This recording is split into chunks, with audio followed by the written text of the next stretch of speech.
will hear a number of different recordings, and you will have to answer questions on what you hear. There will be time for you to read the instructions and questions, and you will have a chance to check your work. All the recordings will be played once only. The test is in 4 sections. At the end of the test, you will be given 10 minutes to transfer your answers to an answer sheet. Now turn to Section 1. Section 1. You will hear a woman phoning an antique shop complaining about the delivery service and some damage to the item she purchased. First, you have some time to look at questions 1 to 4.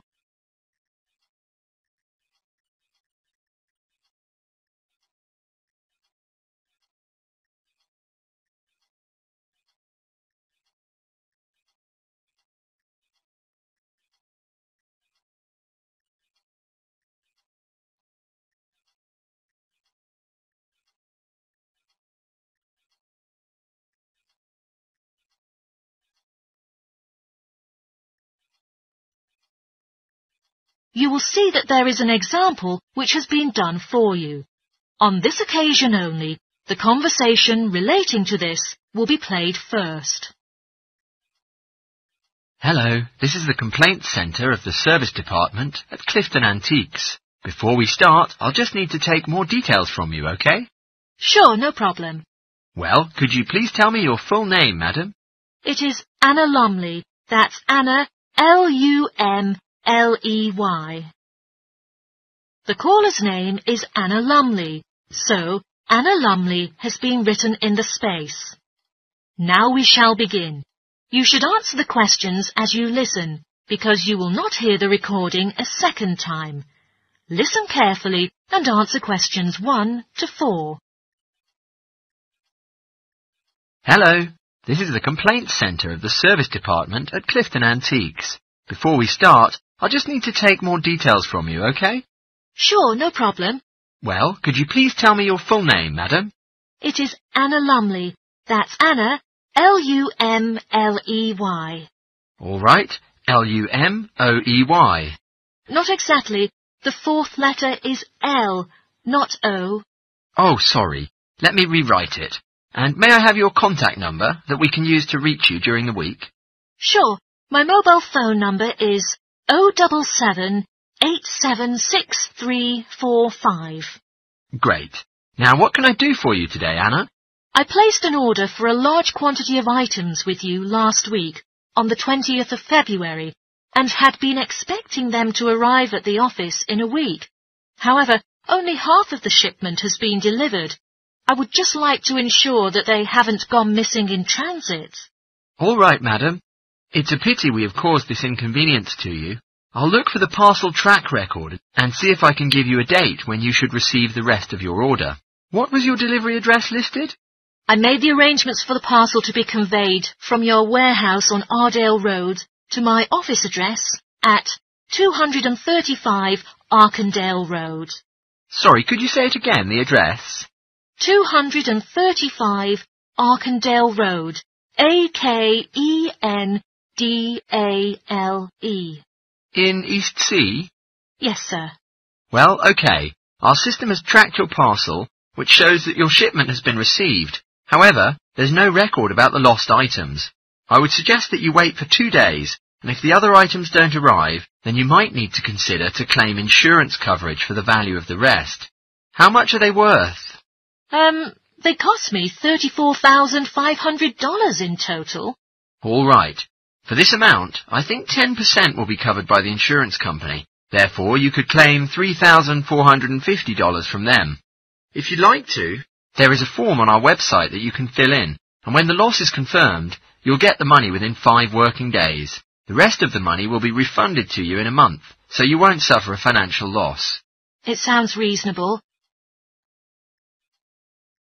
Before you hear the rest of the conversation, you have some time to look at questions 5 to 10.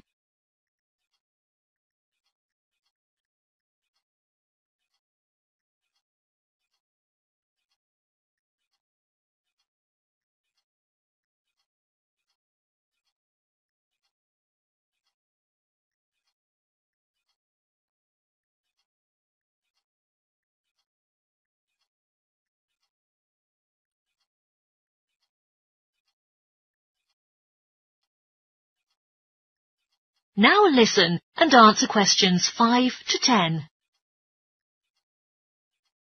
Yet it is necessary to make a list of your lost items so we can recheck it against our records. Is that okay? Of course, okay. It is unfortunate that a few of the missing items are one of a kind and thus irreplaceable. Also, there were many small items that aren't very valuable, like lamps and chairs. However, there was a large item of antique furniture and a bag filled with first edition books, which was some of the first ever to be printed on a press. Right, okay. Anything else? Yeah, there was also some important items. A Victorian rocking chair for my daughter, some large oil paintings originating from the Edwardian period, and a few decorative fruit bowls. Right. Okay. I've taken down the list of these missing items, so I'll call the warehouse to see if any of them are still there. Ah, I almost forgot. There are several other pieces that I've spotted on your website and wanted to order. May I do that now? It is definitely okay. Would you tell me a little about the items that you're looking to buy? There is a gold clock and a golden-framed vintage mirror. Okay, perfect. The charge will be taken from the payment card that you used before. You can expect them to be delivered within the next week. Is there anything else that I can do for you today? Yes, I received 2 damaged items in the shipment, so I need to claim for a partial refund. Oh, sorry. I need to know more about the details of the actual damage over the phone line before you put in a full report. What kinds of pieces are damaged? A drawer is missing from the antique mahogany desk, and I also spotted a dent on one of the corners, so it's basically unusable. I see. Do you know how much it will cost to repair it? No. Well, I don't think it's repairable. I will have to buy a new one. Sorry. I'll take a note of that and see what we can do for compensation. Anything else? I also purchased a set of dining chairs with navy leather padding. However, the colour is faded and one of the legs has completely split down the middle. Okay. Are there any other damaged pieces? Yes, there is a set of Chinese crockery to furnish my dining room table, but when I opened the case, I found that a cup was lost and that some plates had smashed. 4, actually. And is that all of the items?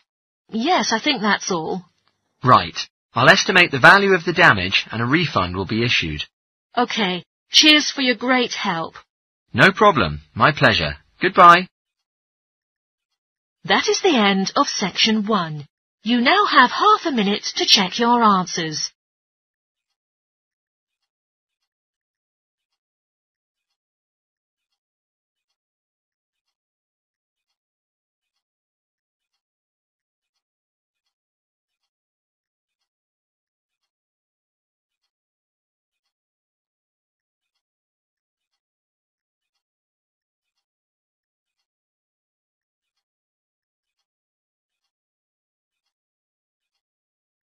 Now turn to section 2.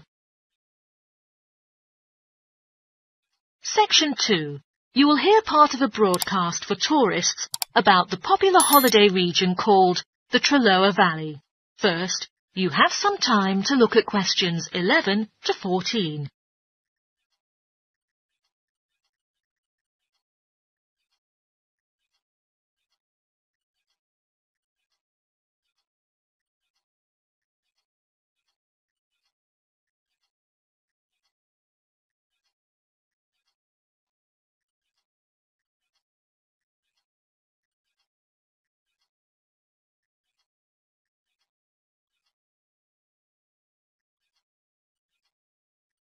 Now listen carefully and answer questions 11 to 14. An unspoiled, splendid scenery takes its shape in the valley and estuary of the River Trelloa, abundant with wildlife, as well as views of historic interest. There are lots of channels to explore the area with the wonderful public transport networks. With just short walks in between spots, it is possible for you to leave the car behind and travel by boat, train or bus. There is the Trelloa Valley passenger ferry running between villages, alongside the river estuary, and serves as a link with the train station at Barry, from which it takes only a 10-minute walk from the riverside village of Carlton. In the past, the main transport way in the area was the river, and as in the past, the ferry timetable varied from day to day according to the time and height of the tide. The ferry is also seasonal, usually running its business during the period between April and September, depending on the weather. Visiting our website, www.treloarferry.co.uk, it's convenient to download the timetable. If you would like to relax and enjoy the wonderful scenery, just take a river cruise to Carlton and back from the nearby city of Plymouth. Visitors were carried along the same route by steamships in the past. Queen Victoria and her family also enjoyed such a trip in 1856. Today, it takes you a few hours to do the journey. The round trip only lasts for 4 to 5 hours, varying in terms of the tides and weather. You can travel upriver by boat and return to Plymouth by train if you prefer. There will be wheelchair access on all the cruise boats and trains. For more information and departure times, please ring Plymouth Boat Cruise on 01752 823 104. Trains travel between Carlton and Plymouth many times a day, with different stations in between throughout the year. Local commuters as well as visitors who fancy the lovely scenery prefer to use the service. The highlight of the journey is going across the river on the amazing viaduct, which was constructed in the early period of the 20th century, and it towers 120 feet over the water. Tickets can be directly bought on the train, so it is unnecessary to book ahead. You can reach National Rail inquiries by phone or online for more details about fares and timetables. The bus service is now linking all train stations and villages in the zone, especially for holidaymakers.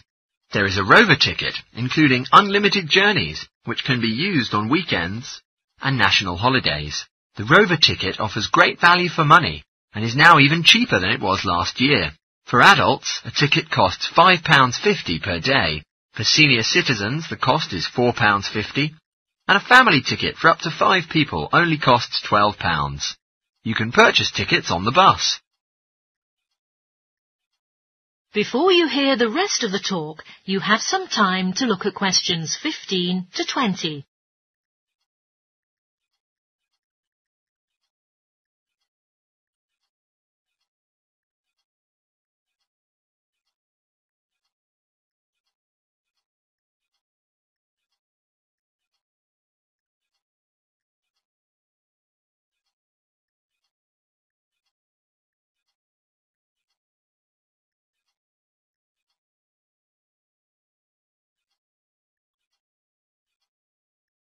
Now listen and answer questions 15 to 20.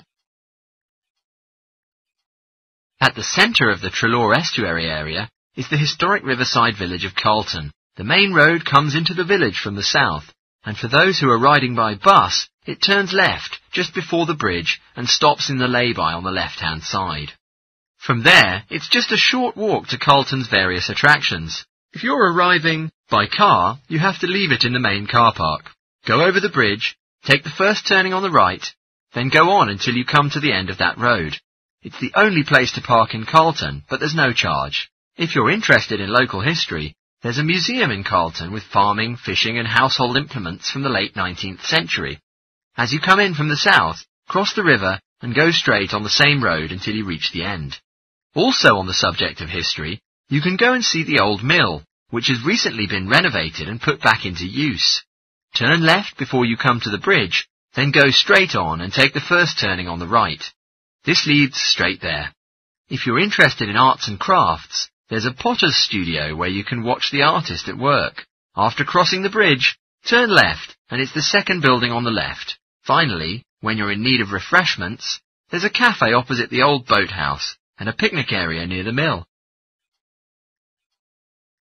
That is the end of section 2. You now have half a minute to check your answers.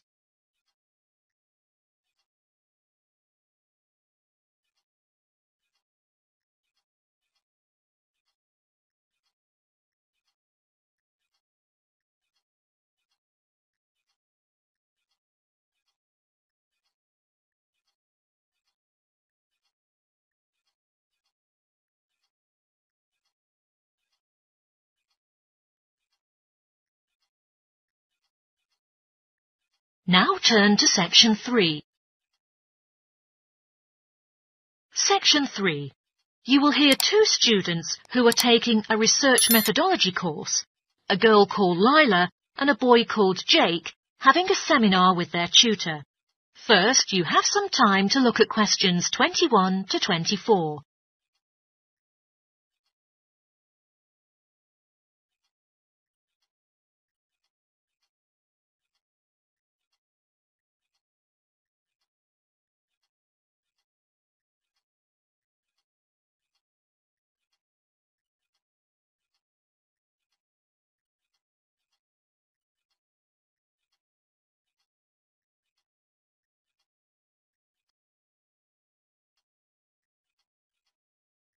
Now listen carefully and answer questions 21 to 24.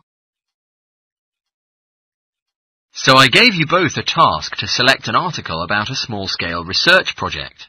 Yes. And I required you to have a trial to replicate the procedures of the research in your own context. I mean, try it out yourself. Yeah, and we've done that. Nice. In this way, I want you to tell me a little bit about the article and explain why it started applying crosswords to assist the students to review the exam terminologies.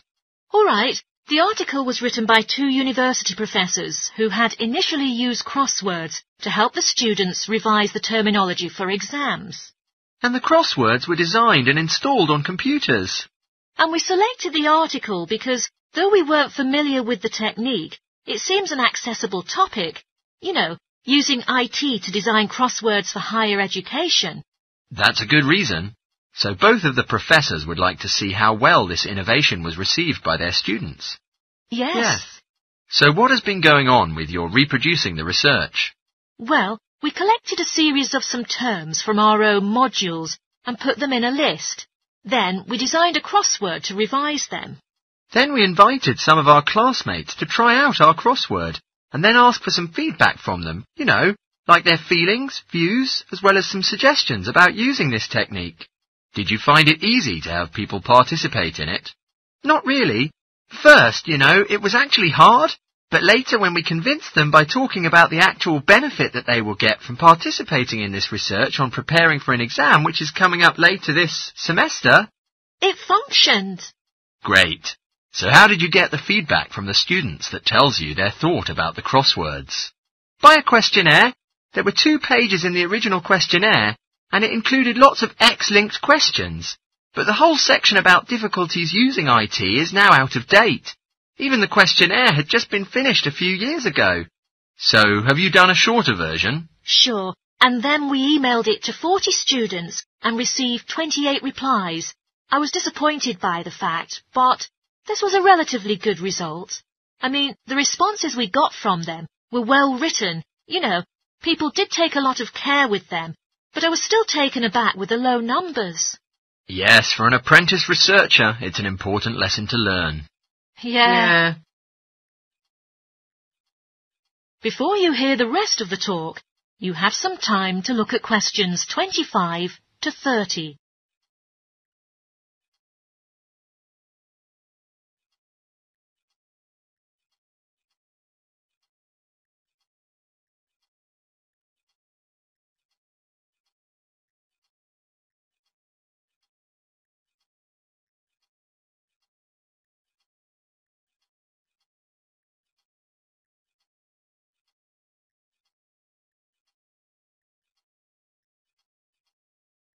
Now listen and answer questions 25 to 30. So what was your result? Well, basically their feedback was extremely positive. The students said that crosswords on a computer really helped them not to get distracted and stay focused on the work in hand, which is better than other ways of doing the revision that are often disturbed by other things. Yeah, that was really clear, but I was struck by the fact that they hardly featured having fun in their responses, nor did anything to do with spelling of hard words, which I thought would apparently be a benefit. No? Okay. The responses also said that the crosswords hadn't really prompted their general motivation to study, but it had highlighted the gaps in their memory, so they could figure out what kind of work was necessary to do further. Right. So how did your findings compare with those done by the original researchers? There were a couple of similarities, but... We still found 2 primary differences. Compared with females, more males liked the technique, yet the original findings were the reverse case. Also, our respondents said they wouldn't mind doing a crossword in the final official exam. Even in the original study, it showed that even if crossword makes exams shorter, they would not like it to be included. But for informal purposes, of course, both sets of respondents said doing more crosswords would be of great interest to them, like revision and so on. Right. So let's think about the whole project and what you've learned from it. Well, it really took a long time. Yeah, and I don't think we handled that aspect well. It could have gone worse. I mean, there was not much data collected, so we didn't have to spend ages dealing with it. And since we'd already done a course on numerical data processing, there wasn't much new for us. Yeah, definitely. Anyway, I think the questions we designed were good, so that the data we collected was manageable. Yeah, it really helped having the original study to guide us, as it were, and that helped us to see what a good instrument research is. What questionnaires should be like? Absolutely, we got a lot from that. But when we were writing up the project, we weren't sure on how to acknowledge the work of the original study. You know, our referencing. No, that's what we both need to learn in the future. Actually, that part's been great, finding ways to share and support another person. That's the real plus from the project, learning ways to do that. Well, it's obviously been very successful. That is the end of section 3. You now have half a minute to check your answers.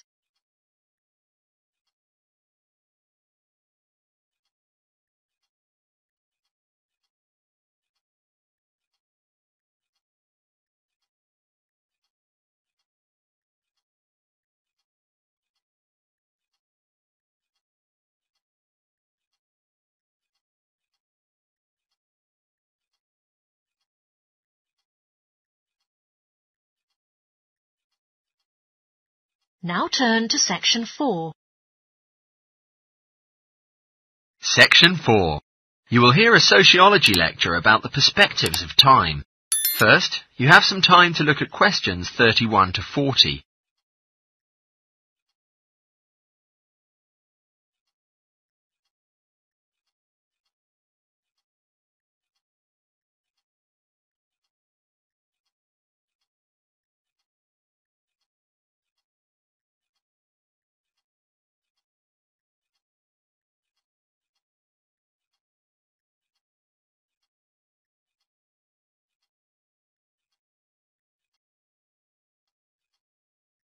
Now listen carefully and answer questions 31 to 40. Today, I would like to share something with you about time. Particularly, I'll be looking at the way we think about time and how these perspectives of time structure our life. Social psychologists have pointed out that there are 6 ways of thinking about time, which they regard as personal time zones. The first 2 types of time zones are based in the past. Past positive thinkers usually spend a major part of their time looking back to the past, which means they're in a state of nostalgia, where they fancy remembering moments of happiness, such as birthdays, marriages, and important times of success in their lives. They are those who have the habit of keeping family records, books, and photo albums. The kinds of people living in a past negative time zone are also absorbed by earlier times, but they concentrate on all the negative sides of a life picture, such as regrets, failures, or poor decisions. They spend plenty of time imagining what life could have been. Then, it is those who live in the present. Present hedonists live their life in pleasure and immediate sensation. Their life motto should be having a good time and avoiding painful experiences. Present fatalists live in the present as well.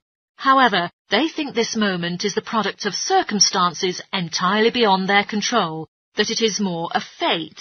Whether it's poverty, religion, or society itself, something prohibits fatalists from thinking that they do perform a role in changing their life outcomes.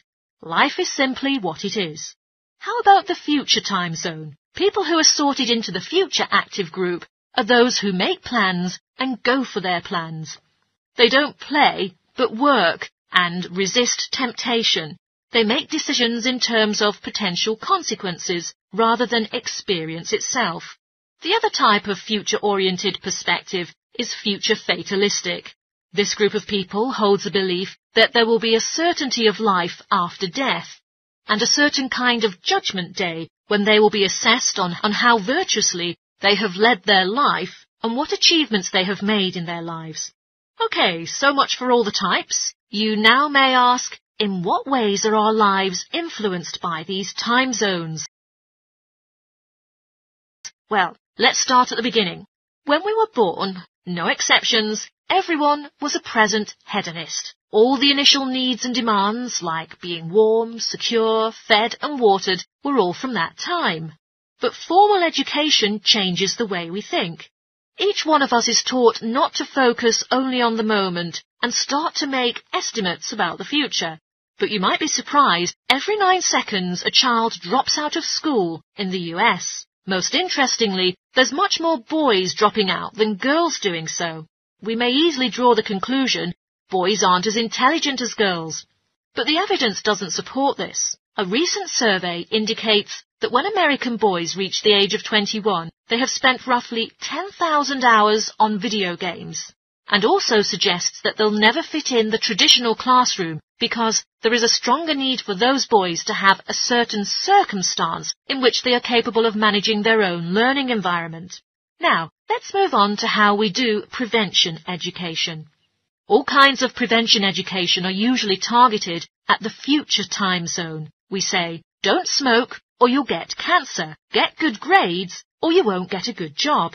But as for present-oriented kids, it doesn't make sense. Though they do know the potentially detrimental consequences of their actions, they insist on how they behave because they're not living for the future. They are in the present right now. Logics won't be helping, and it's no use reminding them of potential fallout from their decisions or previous judgment errors. We have to get in their minds just as they're about to make a choice. How we value and use our time is greatly influenced by the time perspectives we have. When Americans come across a question about how busy they are, most of the interviewees usually report being busier than ever before. They admit to sacrificing their relationships, personal time and good sleep during nights for their careers. But 20 years ago, 60% of Americans had sit-down dinners with their families. Yet now, the number has dropped to 20%. However, when they're asked, what if there were 8 days in a week? They say, oh, that'll be fabulous. They would spend that time working to achieve more. They're persistently trying to get to the future point of happiness. So, it's of vital importance that we know how other people think about time. We tend to think, oh, that person is really irresponsible, or that guy is power-hungry. But often, what we care about is not the fundamental personality differences, but only various approaches of thinking about time. Rather than distinctions of characteristics, seeing these conflicts as differences in time perspectives can promote more effective cooperation between people and get the most out of each person's individual strengths. That is the end of section 4. You now have half a minute to check your answers.